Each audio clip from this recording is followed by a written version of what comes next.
ಎಸ್ಎಸ್ಎನ್ ಪಂಜಾಬ್ನಲ್ಲಿ ತೀವ್ರ ದಾಳಿಯಾಗಿರುವಂತದ್ದು. ಸ್ಫೋಟಕ್ಕೆ ಕಟ್ಟಡದ ಕಿಟಕಿ ಗಾಜುಗಳು ಪುಡಿ ಪುಡಿ ಆಗಿವೆ ಅನ್ನೋ ಮಾಹಿತಿ ಲಭ್ಯವಾಗ್ತಾ ಇದೆ. ಅದೃಷ್ಟವಶಾತ್ ಯಾವುದೇ ಪ್ರಾಣಾಪಾಯ ಸಂಭವಿಸಿಲ್ಲ.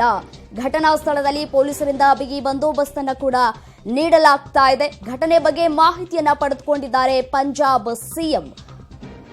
ಪಂಜಾಬ್ನ ಮೊಹಾಲಿಯಲ್ಲಿ ರಾಕೆಟ್ ದಾಳಿ ನಡೆದಿದೆ. ಈ ಸಂದರ್ಭದಲ್ಲಿ ಪೊಲೀಸ್ ಹೆಡ್ ಕ್ವಾರ್ಟರ್ಸ್ ಮೇಲೆ ರಾಕೆಟ್ ದಾಳಿಯನ್ನ ನಡೆಸಲಾಗಿದೆ. ರಾಕೆಟ್ ಚಾಲಿತ ಗ್ರೆನೇಡ್ ದಾಳಿಯನ್ನ ಮಾಡಲಾಗಿದೆ.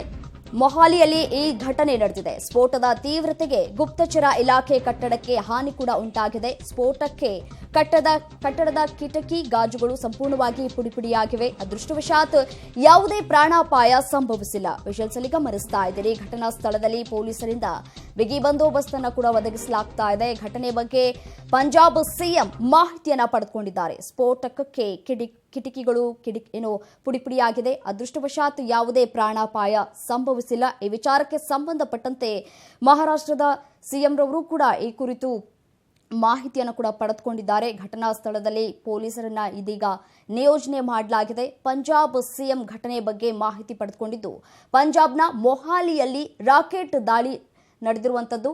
ಪೊಲೀಸ್ ಹೆಡ್ ಕ್ವಾರ್ಟರ್ಸ್ ಮೇಲೆ ಈ ರಾಕೆಟ್ ದಾಳಿ ನಡೆದಿದೆ.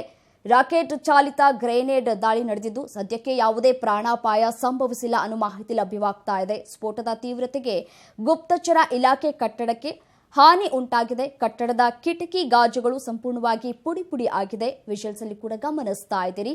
ಯಾವುದೇ ಪ್ರಾಣಾಪಾಯ ಸಂಭವಿಸಿಲ್ಲ. ಘಟನಾ ಸ್ಥಳದಲ್ಲಿ ಪೊಲೀಸರಿಂದ ಬಂದೋಬಸ್ತ್ ಅನ್ನು ಕೂಡ ಒದಗಿಸಲಾಗ್ತಾ ಇದೆ.